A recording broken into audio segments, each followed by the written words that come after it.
প্রিয় সরকারি চাকরিজীবীগণ, আসসালামু আলাইকুম।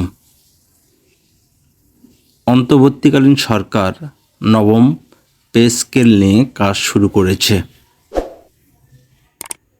গণপ্রজাতন্ত্রী বাংলাদেশ সরকার জনপ্রশাসন মন্ত্রণালয় প্রশাসন এক শাখা হতে একটি চিঠি ইস্যু করেছে 20 আগস্ট 2024। বিষয় জনপ্রশাসন মন্ত্রণালয়ের কর্মকর্তা কর্মচারীর কল্যাণ সমিতির দাবি সম্প্রেরণ।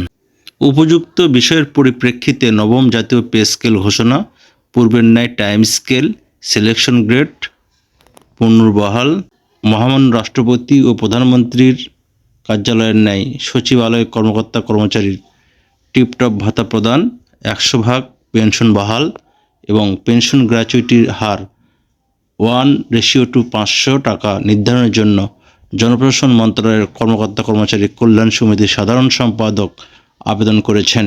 উপরিউক্ত দাবিসমূহ নিষ্পত্তির প্রয়োজনীয় ব্যবস্থা গ্রহণের জন্য আবেদনের অনুলিপি এতদ সঙ্গে নির্দেশে প্রেরণ করা হলো।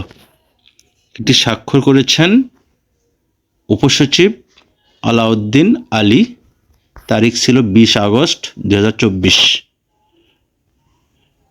এটি সচিব বরাবর অর্থ মন্ত্রণালয় অর্থ বিভাগে প্রেরণ করা হয়েছে।